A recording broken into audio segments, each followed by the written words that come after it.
আসসালামু আলাইকুম, hello lovely users, welcome to Attur cooking studio. আজকে আপনাদের মাঝে নিয়ে এসেছি খুবই স্পেশাল একটি সস, যেটা হচ্ছে ক্যারামেল সস। সো দেখতেই থাকুন কীভাবে কী করছি আর কীভাবে কী লাগছে।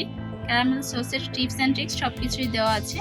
আমি এই জায়গায় প্রায় হাফ কাপের মতো চিনি নিয়েছি, আর চিনিটা নিয়ে চুলার আঁচটা হাই হিটে দিয়েছি যাতে করে চিনিটা গলতে সুবিধা হয়ে থাকে। আর চিনিটা স্প্যাচুলার সাহায্যে আমি গলিয়ে নিচ্ছি। এই জায়গায় কোনো ধরনের পানি ইউজ করব না, কারণ চিনি থেকেই পানিগুলো বের হয়ে আসবে। আর ক্যারামেল সস কিন্তু অনেকেই অনেক কাজে ব্যবহার করে থাকতেন, যেহেতু কেকের আইটেম বলেন বা যে কোনো ডেজার্টেও ক্যারামেল সসটি ইউজ করে থাকে। সো আপনাদের সুবিধার্থেই আমি দিয়েছি। তো দেখতেই থাকুন কীভাবে কী করছি। আর আস্তে আস্তে কিন্তু চুলার আঁচে কিন্তু চিনিটা গলে যাচ্ছে, আর চিনি থেকে এক্সট্রা পানি বের হয়ে আসছে। আমি এই জায়গায় কোনো ধরনের এক্সট্রা পানি ইউজ করিনি।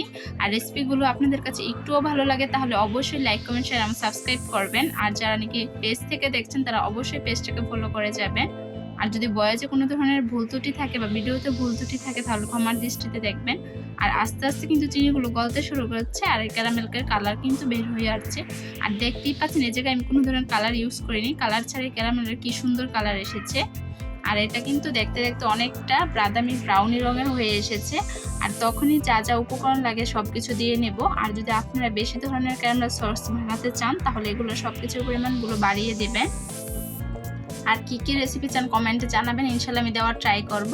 এই জায়গায় আমি দিয়ে দিচ্ছি হেভি ক্রিম বা হুইপ ক্রিম, এটা যে কোনো ব্র্যান্ডেরই দিয়ে দেওয়া যাবে। আর এই জায়গায় আমি দিয়ে নিচ্ছি খুব ভালোভাবে হাফ কাপের মতো। এই জায়গায় আপনারা চাইলে হুইপ ক্রিমের পরিবর্তে দুধটা ঘন করে, দুধ জাল করে ঘন করে শুদ্ধ দুধের সরও ইউজ করতে পারেন। আর যদি শুদ্ধ দুধের সর ইউজ করতে না পারেন তাহলে ডানুর যে কোনো ডানুর যেই ক্রিমটা আছে সেটাও ইউজ করতে পারেন। এখন খুব ভালোভাবে আমি হুইপ ক্রিমটা মিশিয়ে নিচ্ছি চুলার সাহায্যে। আর যদি হুইপ ক্রিমটা ডিপে থাকে তাহলে অবশ্যই 15 থেকে 20 মিনিট আগে বাইরে করে নেবেন। আর এই জায়গায় আমি দিয়ে নিচ্ছি প্রায় 1/3 কাপের মতো বাটার। আর অবশ্যই ক্যারামেল সস মানে কিন্তু বাটারটা লাগবেই। বাটারটা দিয়ে খুব ভালোভাবে মিশিয়ে নিচ্ছি। এই পর্যায়ে কিন্তু চুলার আঁচ একদম মিডিয়াম হিটে থাকবে, কারণ হাই হিটে থাকলে কিন্তু যে কোনো সময় পুড়ে যাবে। আর মিডিয়াম হিটেও না, লো হিটে থাকবে, কারণ আস্তে আস্তে এটা জাল হতে হবে।